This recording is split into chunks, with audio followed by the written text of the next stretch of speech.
इस डिक्टेशन की स्पीड होगी 80 शब्द प्रति मिनट। डिक्टेशन शुरू होगी 5 सेकंड बाद।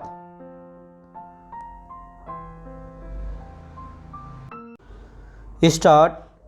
माननीय सभापति जी, कृषि मंत्री जी ने इस सदन में जो मांग रखी है उसका मैं समर्थन करता हूं और बधाई देता हूं कि इस वर्ष के बजट में उन्होंने कृषि के लिए काफ़ी अधिक राशि रखी है।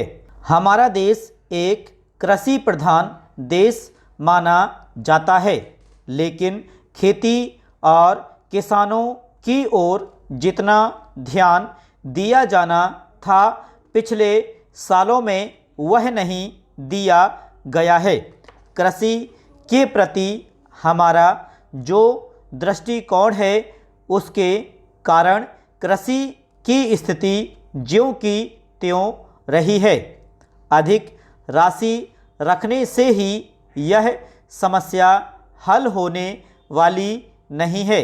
इसका सही और पूरा इस्तेमाल हो, इस ओर भी हमें ध्यान देना चाहिए। स्थिति यह है कि किसान जो कि अन्न पैदा करने वाला है वही रात को भूखा सोता है।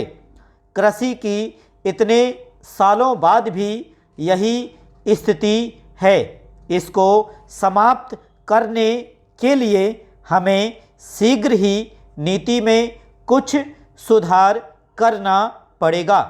ऐसी स्थिति अधिक समय तक नहीं चलनी चाहिए। पैरा।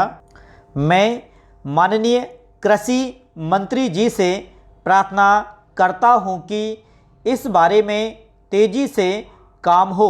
यदि सरकार कृषि की स्थिति में सुधार लाना चाहती है तो इसकी पैदावार पर जो खर्च आता है वह किसान को मिलना चाहिए।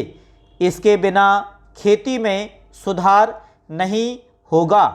इस बारे में सबसे पहले जो करने की बात है वह है कृषि पर आने वाला खर्च किसानों को मिले। कृषि के विकास में सिंचाई का महत्वपूर्ण स्थान है।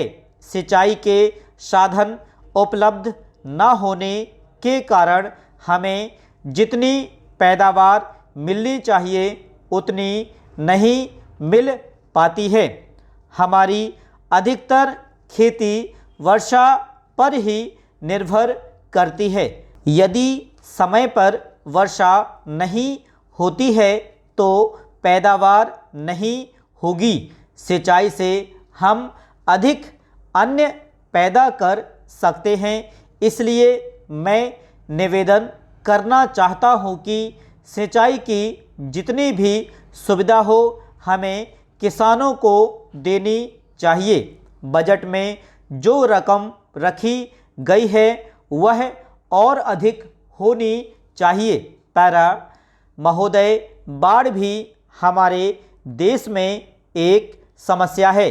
इतने बड़े देश में एक भाग में सूखा पड़ता है और दूसरे भाग में बाढ़ आती है।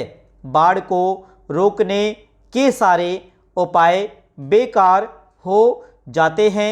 इससे भी खेती को नुकसान होता है और पैदावार पर असर पड़ता है। हमारे खेतीहर मजदूरों को बिना काम के रहना पड़ता है और उनके परिवारों को कठिनाइयों का सामना करना पड़ता है।